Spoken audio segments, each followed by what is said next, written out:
Hi, and welcome to the Design Systems Podcast. This podcast is about the place where design and development overlap. We talk with experts to get their point of view about trends in design, code, and how it relates to the world around us. As always, this podcast is brought to you by Knapsack. Check us out at knapsack.cloud. If you want to get in touch with the show, ask some questions, or generally tell us what you think, go ahead and tweet us at the DS Pod. We'd love to hear from you. Hey everyone, welcome to the Design Systems Podcast. I'm your host, Chris Strahl. Today I'm here with Alex Wilson and John Reidy. Alex is the engineering lead for the design system at Rowe Price, and John is the director for the design system at Rowe Price. And I believe this thing is called Beacon. Is that right? That's right. Awesome. Well, welcome to the program, y'all. We're excited to have you here. Thanks for having us. So I'd love to just do a little bit of background because you all have an interesting system that we're going to talk about a lot of the mechanics of today, but also kind of get into some of the philosophy behind design systems. And so I think this starts off with understanding some of the things that you've held close to you through the process of the creation of your system. I mean, I came in a little bit later. So I came in about a year and a half ago when the system was already stood up, already had a lot of community behind it. The name itself was chosen by the community. I think a lot of things really impressed me. Very much kind of community led. I know Alex could talk about how it started outside of a kind of funded design system and it kind of grew into that. Our business is called Rowe Price, but people often call it Rowe Nice. And I think kind of coming into a business where the community is just really warm and welcoming. And I think the levels of adoption we're seeing is really big for us, kind of straight off the bat. And it's something, it's really exciting. It really helps us, but something we'd love to kind of talk more about. Yeah.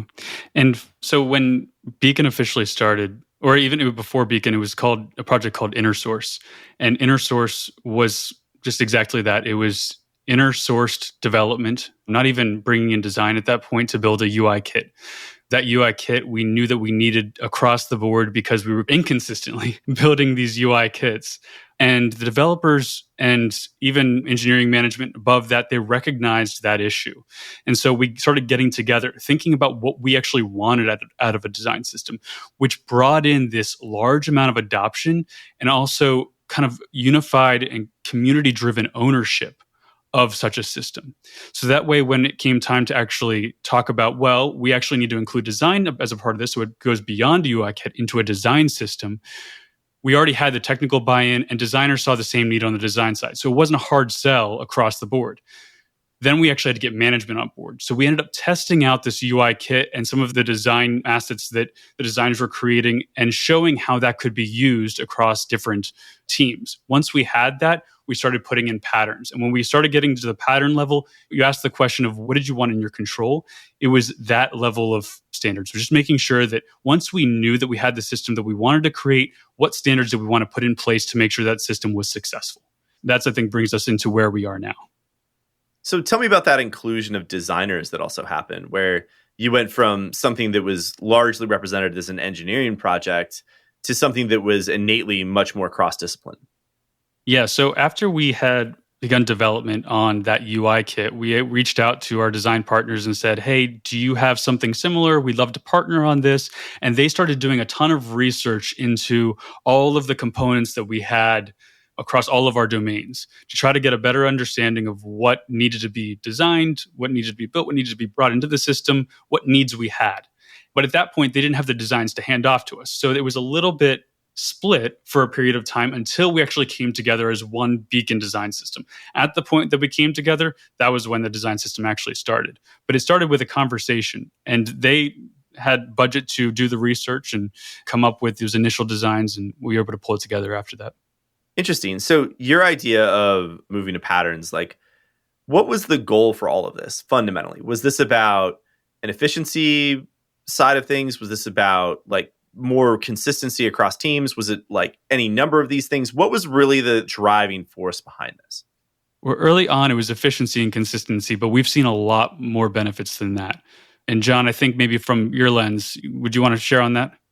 Yeah, I'd say, I kind of came in a little bit later, but I know all of that hard kind of work around the strategic buy-in was done. And I know a lot of the focus, like to tell that kind of simple message around efficiency, I think is a really big win. Like that's the one that will land in order to kind of find the funding, to get the kind of agreements to kind of go in place. And I think efficiency is always a big winner. efficiency, consistency, and then obviously you start talking about the quality and the consistency around the experience, etc.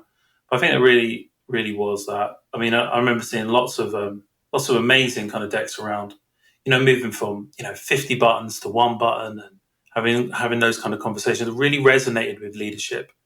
I heard that said over and over and again, and I think these simple messages, they just land a lot more clearly, I think. So there's a lot of that that's relatively typical in the way that design systems get started. And then, I think atypical part of this is the way that you have thought about this long term is a lot more focused on the value stream that you can continually provide this company. And that value takes a lot of different forms. Obviously, the first one of which is that efficiency, consistency side of things, but there's lots of other things that you've built into that. And I'm curious, what do you do to measure that? And how does the organization think about that value relative to the creation of products kind of across your ecosystem? Yeah, I mean, like I mentioned, I know efficiency and consistency is always the topics that I kind of rolled out when it comes to design system. And I think that opens the door. That gets the funding and it keeps the funding kind of in place. But I think it's just the level of quality you can kind of bring as a focused design system team, because you're going to the nth degree on every component. You don't have the same kind of delivery deadlines. You can focus on much more kind of enterprise level solutions. You have a lot more data. You can do a lot more testing. You can do a lot more collaboration. When you're doing something from a design system point of view, you can do it with a much larger, greater level of insight, meaning that the quality, the accessibility, the other aspects of it can be just much more improved than your average kind of design project team that have got 3 months to get a project out the door, really.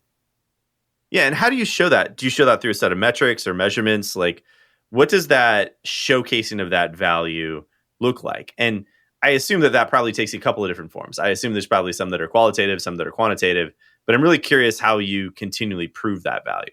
I guess you've got the quality of almost as we would say, associates or colleague quality, the kind of internal quality of our design tools, of our code, of our framework, our process, and just making sure that our community enjoy using the assets that we create. And then you've got the results that you get from the client. So that's kind of improved client testing. That's the kind of qualitative and quantitative kind of A/B testing. And we're constantly measuring improvements that we're making. And we're at the stage in our design system where we're still really in the teenage years of our design system, where we're in many regards kind of having the first version of everything kind of rolling out.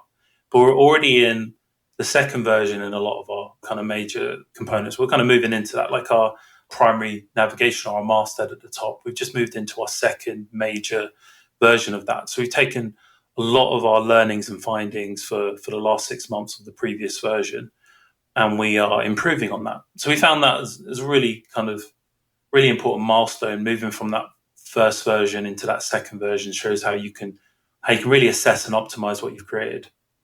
So when you think about that assessment and that proof of that value, is that because you benchmarked a bunch of things and gathered a bunch of data up front and are now presenting new data that shows a delta in that change? Or is that something that's a lot more organic, where, people have a feeling that like you're living that value of T-Row nice? I would say, for instance, if we consider the masthead as one of our largest components, like for everyone, and moving into our second version, we were able to look at all of the stats over the last 6 months, over the usage in quite a few different areas. And we were able to then benchmark. Well, we haven't got that yet because we haven't gone live with the second version, but we'll be able to benchmark all of those results against the new version, which I think will tell us a lot. And I think it's just important to consider it as, iterative. We're going to release this version, but we built it in a flexible way that allow us to make changes and constantly iterate and improve each one of our products as we see them as kind of our masthead is one of our major products. We're going to just keep working on the masthead work stream and improving it as we go. And I think that's from a cultural point of view, I think that's important because it means that it takes away a lot of the kind of perfectionism stuff that kind of really holds back delivery of these things. I think it lets you move a lot faster. Yeah. And on top of that, I think John's mentioned something really interesting there is that we think about, of course, our end users, the people that will be visiting our sites and interacting with these components. But at the same time, we need to think about our internal users. And those are people like our developers, our A/B testers, our authors, our designers, our application product designers, all across the board, making sure that our experiences that we're building are really solid for them as well. Like the APIs that are built for our components. Is that the right API for that component? We do a ton of research before we dive into each component. And then after that, once we think that we have the right architecture, we send it off, let people view it. And then we also ask for feedback. So even after we deploy that thing, then we ask people to create issues within our GitLab. Create any issue. It could be a feature request. It could be a bug they're seeing. It could be an API inconsistency. We want to make sure that it's the best experience possible. And the only way that we can do that is getting feedback from our developer users. So there are different aspects to this in trying to understand what works best over time. And those are the two different angles. One's focusing on the end user, others focusing on our internal users. Gotcha. And how do you unify that? Because that seems like a pretty complex system to build. I mean, you talked earlier a little bit about, one team has React, another team has Angular. I imagine there's one team that has like one mandate, another team that has a different mandate. There's one team that like really cares about accessibility and has done a great job. And there's another team that has been kind of like an afterthought. And so in that harmonization, like how do you build that? And how do you get buy-in for that? Because that means that there's a lot of change from a lot of people. I would say, one thing that really impressed me, apart from how nice everyone is at Tiro Nice, was just how clear the mandate was coming down from leadership, which is something you don't get in a lot of places. It's just, we were joking earlier, I think in a previous call, where our CEO knows the name of our design system. That clear mandate all the way down of there's one system, everybody's going to use it. Obviously, we're the guys that are going to work with the teams to make sure that it's right for them. But that mandate was really clear. Let's use a system, everyone's going to use it. And I think from an accessibility point of view, same thing happened really. Over the last 12 months, we've had a huge journey from an accessibility point of view. But the mandate was always clear that things need to become accessible. We need to move into that direction. And there's absolutely no discussion around it, which is really nice because I think that gray area that's created sometimes with multiple systems and different leaderships and having different priorities, etc. I think that can be really hard to deal with. You spend a lot of time dealing with it. And I think, we're a kind of, medium-sized kind of corporate. We've got about 7,000 people worldwide. But it's always been clear, I think, the mandate, and it's really been helpful to us. Yeah, and on the topic of different frameworks and technologies, we, of course, want to consolidate and making sure that we're not using everything and we have a little bit of focus here, but we're going to see things transition in and out over time, different frameworks, different technologies, different libraries.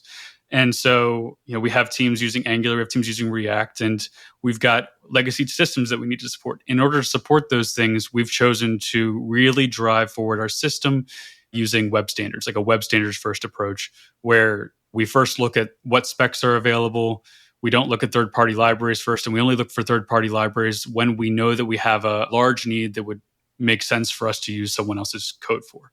And by doing that, we know that we can support our Angular developers, our React developers, our developers that have been working in JSPs trying to update a legacy system, because we still want that consistency, but we may not have the technical unification to make that happen with a single framework. And I think that's probably something that a lot of companies face. Even if it's not multiple frameworks, maybe you've transitioned off of one onto another over time and you're working now with two.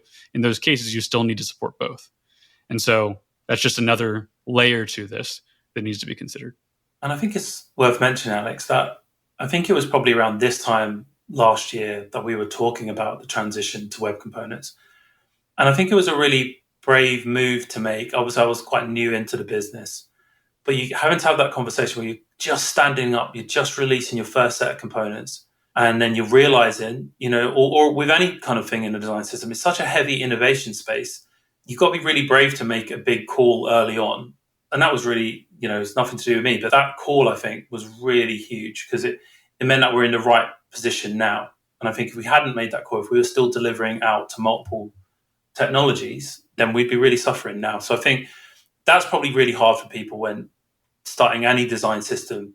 People don't expect you to keep changing and iterating as you're standing up. I think that's, it is really an innovation space. So kind of bringing the stakeholders along with all of the change is hard. We've done our best, and I think, we're still here. So people seem happy with what we're doing, but it's a hard thing to communicate as fast as you're changing as well. See, this broad organizational change that all has to happen. You also have a bunch of technology change that's happening. And it's like change, kind of all over the place. And I think that what's remaining consistent is the commitment of T-Rowe, the business, and your leadership to making sure that this change is something that the company prioritized. And I think that's a really powerful thing. When you talk about your CEO knowing the name of the design system, like that's awesome. I would say that not very many big enterprise companies have that. And I think that that represents something that is really different, where you mentioned like reverse buy-in, right? Like you have a bunch of different leadership folks that really want this and want to see the benefits of it and believe in the strategic value of this as something that you all are doing as a company. And that's then translated to a lot more buy-in as a whole for a bunch of fairly risky technology choices. We actually, so John mentioned it briefly earlier, we actually did build for a period of time for Angular, React, as well as a content management system, Adobe Experience Manager. We were about 6 months into formal Beacon, coming out of InnerSource, when we made that call to start looking at web components. But at that point, we actually brought it up to different groups around the organization, said, what do you think about this decision? We brought it up to engineering managers. What do you think about this decision? And make sure that we had the buy-in at that level. Because once we then rolled it out and made the announcement, we had all of the leads that were working with their teams, bought into the solution, and understood the fact that, yes, this is not a React component working in your React app. This is going to be a web component, and that'll be okay. But it is the right decision for the design system. And while not every design system is using web components today, I do see it as a technology that will expedite design systems greatly in the future. And so I think that we're coming in early on this, but I think it was the right call. And I think that our management would agree with that at this point.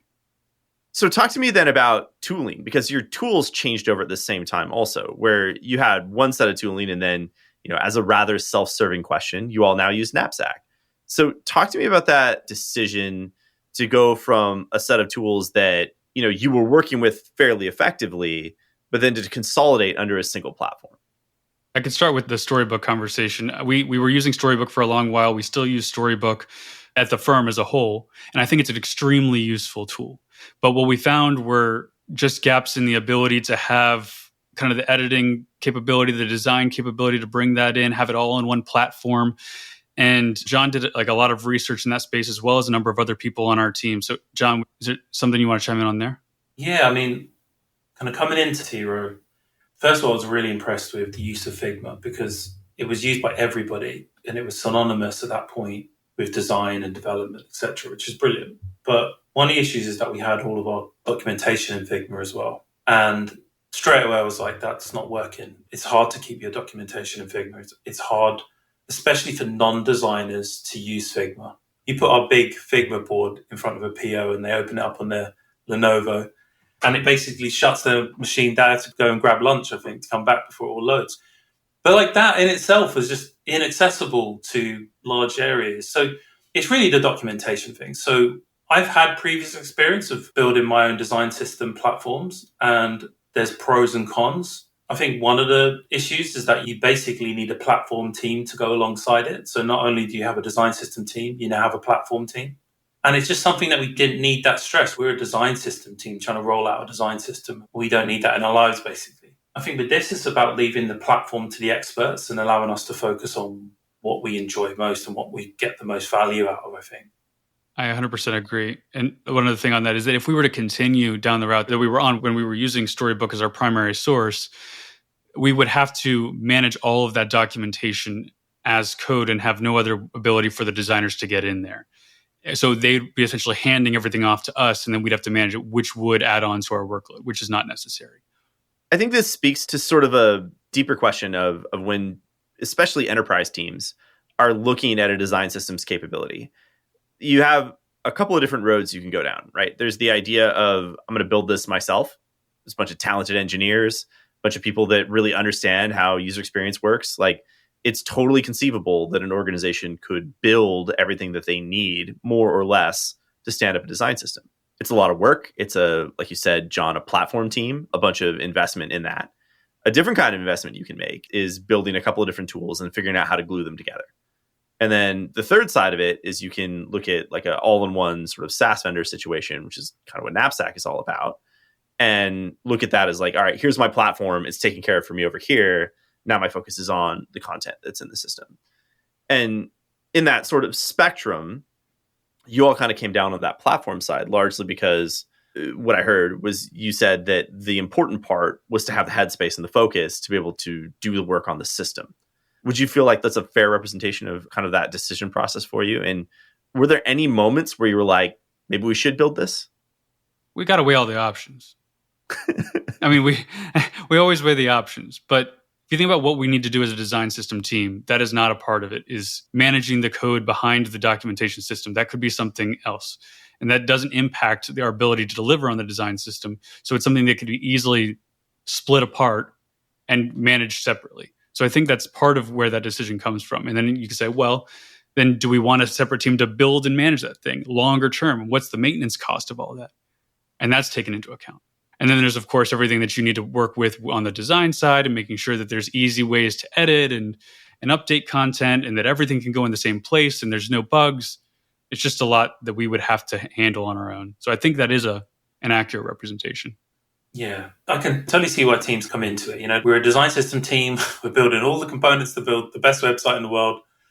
Why wouldn't we just build our own website and have everything on there, you know? And we build it with the design system, with a great exemplar of what we can do, etc. But that's great in theory, but I think it's a whole other full-time job, I think, running a platform. So the really interesting part about all of this to me is you guys don't just think about this system as a set of tools. You think about this as actually a strategic, almost line of business for the company, where you represent strategic value to the organization and how you build product. And the way you do that is through your product, which is the content in that design system. But ultimately, it's way beyond that because there's a change management effort. There's a unification of standards. There's all these things that you haven't even really had to Trojan horse them. They've been sort of like these overt ways of saying, this is why this internal capability really matters to T-Row.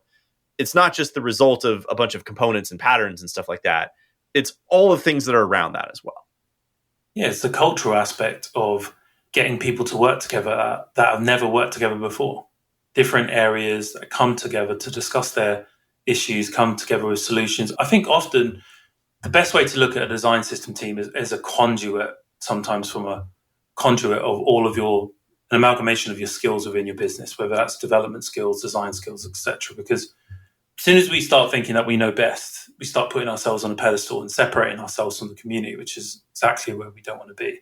Really focusing on the process to kind of collaborate at such a large scale, I think has been a big one for us. It means that we build together, and then when things are done, then we have the buy-in and they get adopted quickly. Teams are not afraid to tell us overtly when we've done something wrong and give us direct feedback, and not just talk about our guys, you know, by the water cooler. It's direct to us, you know, and that's what we want to hear. We want to be part of those conversations. And I think that being part of their lives, part of their projects, really understanding what they need, what their needs are on a daily basis, it means that we're in that fight with them. You know, like it brings us closer to the clients, and it creates a good culture we want to be part of.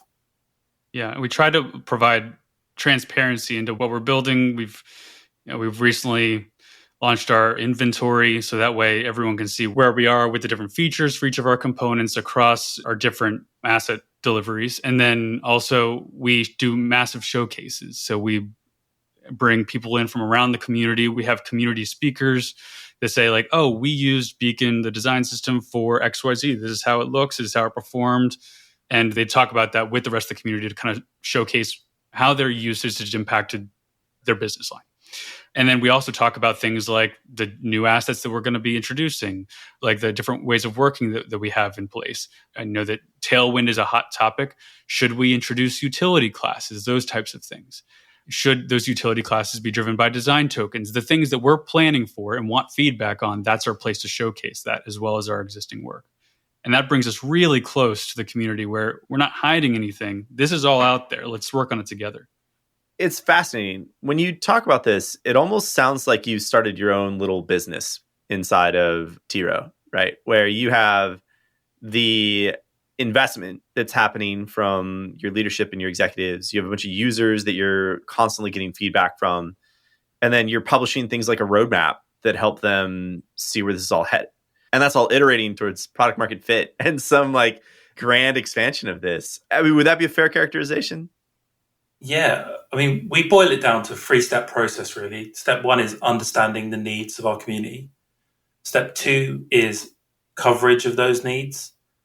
And step 3 is the adoption of that coverage. So just really trying to boil that down. Our needs keep changing, will keep evolving. The coefficient is the more that we all create for the community, the more that the needs are going to grow because they're going to evolve and they're going to be standing on the shoulders of the work that other teams have done, etc. That's just going to exponentially speed up innovation. But it's understanding those needs is key. It's basically understanding our clients, our customers, what do they need? And coverage is creating products that fulfill the needs of the customers. And then number 3 is just making sure we sell those products or there's no point, we don't have a business anymore. I remember one of my colleagues was saying, it's like if you were running a phone business, you've got your R&D, you want to kind of create your new handsets, but then you've got to sell those handsets. So if you create all of these different products and no one's buying them, you don't just keep doing R&D and keep creating products. You've got to go out, everyone's got to go out and become salespeople that week because that's how the balance works. Otherwise, next year leadership are going to turn around and say, thanks a lot, we're going to go in another direction. Every design system team, you've got to be aware that you're in a really amazing space. And to be able to be given this space to create a system and innovate like this, you've really got to earn it on a daily basis, I think. And I think being close to the metrics like this and really being close to the coalface keeps us aware of exactly where we are and exactly how much value we're delivering. I love that idea of you have to earn it. And by earning it, I think that you've, again, worked on this culture that really lives that. But when you have new people, tell me about how you bring them into the fold. Like if you're somebody that's just starting off in design or engineering and you look at Beacon and you look at this thing, I imagine that can be pretty daunting, especially if you've never worked in that sort of environment before. So how do you get people on board with that? Yeah. So, first, you definitely have to have a lot of documentation, but documentation only goes so far, right? So whenever we have a new team or new individual that wants to onboard, we definitely work heavily with that team during an integration period. And then we try to get them set up and running. But then at a certain point, they may have needs that go beyond what we can currently support with our design system. And during those periods, we want a place for them to experiment, to explore, to come up with new ideas, especially when we're talking about the design side and coming up with new components that we could put on the page. Now, not every component that is built as a part of that is something that we'll want to use long-term, but there could definitely be some great ideas that we could take into the design system long-term. And in order to do that, we've introduced the incubator pattern, where designers have a place where they can submit ideas, submit specs, so that way the internal core team can review.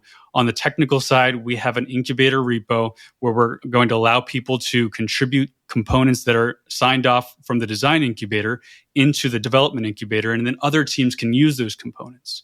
Over time, we'll get learnings about how these components work, how they're working on our live site, how they work with the end user. Is that leading to more transactions? Something like that. And then from there, we could look to pull that into our system. Maybe beef up the standards a little bit, make sure that's aligned with our component API. But at least at that point, we're not blocking teams. And that's critical because if the second that we're blocking teams, Beacon becomes the problem. And we don't want to be the problem here. We want to be the solution. That's awesome. So this incubator is this place where you can basically have room for experiments. Yeah, in a safe way, that you're still getting reviews. They're lighter reviews. We want to make sure the purpose for the component is being presented. But beyond that, we do want to encourage this type of experimentation. I think it's the message it brings to the community as well from a cultural point of view that our system is there to be challenged. It's there to be improved. It's there to be contributed to by everyone in our community. So every team member has the chance to contribute and change what we're doing and change the direction of what we're doing by this. One of the fears that I had starting out and things that we discussed was if you get into a mature situation with a design system, I think there's going to be some members of the community that feel that their job now is not to create, their job is to assemble the design system. They might feel discouraged to create new innovations. They may want to stop kind of feeling like they have to sit back, they have to wait for something. You do get certain product owners, they're looking at their tough roadmaps and their budgets for the year, and they're saying, do you know what, we'll just wait. We're going to wait for the design system to get round to us, and then we're going to be able to create something. By having a clear, supported pathway, means that teams don't have to slow down. They can work with us, they can work with our design system. But if they have to go live, they have to go live in 3 months' time and they have to create these new things. You'll do it with our blessing and our support, and we'll do everything you can, because that is a core workflow for us to support that. I love that. I think that there's a lot of challenges in trying to figure out how to support the snowflakes, those variations that don't quite fit within the system. And we personally have taken a pretty deep philosophy of the system should be the way you want to work. And the moment that it isn't, you should be able to break out of that system very easily and do whatever it is you need to do to get your job done. Now, ultimately, hopefully that's tracked, and that's something that has that, again, sort of safe area for experimentation. So you can understand if there is really a shortcoming here that you need to address as a part of the core system itself, or if it really is just something that's a truly unique moment in time sort of thing.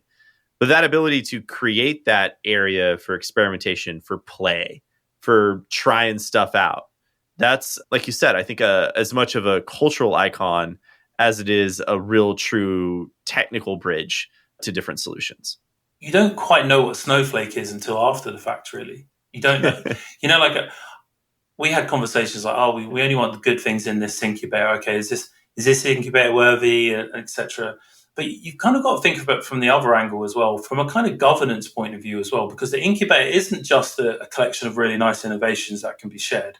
It's also a great tool for quality control as well, because it's a pathway to bring all new things through, and you go through those gateways, you get that support that you need, because there's different team members in different corners of the world really that need extra levels of support. So it's a process that allows that to kind of come through in a formalized way. I just feel so wrong that work would be done and just thrown away, done somewhere and just thrown away and not shared, because who knows what ideas and innovations could come out of that work through better transparency and management. Well, John, Alex, thank you so much for being on the show, sharing your thoughts, your time. I really appreciate your perspective, and thanks for some of those great sound bites. That was an amazing chat. So look forward to having you back again sometime. Thank you so much. Yeah, it's been a real pleasure, Chris. It's great to actually speak to you because we've been listening to you for so long. Awesome. Well, I'm glad you were able to come on the show.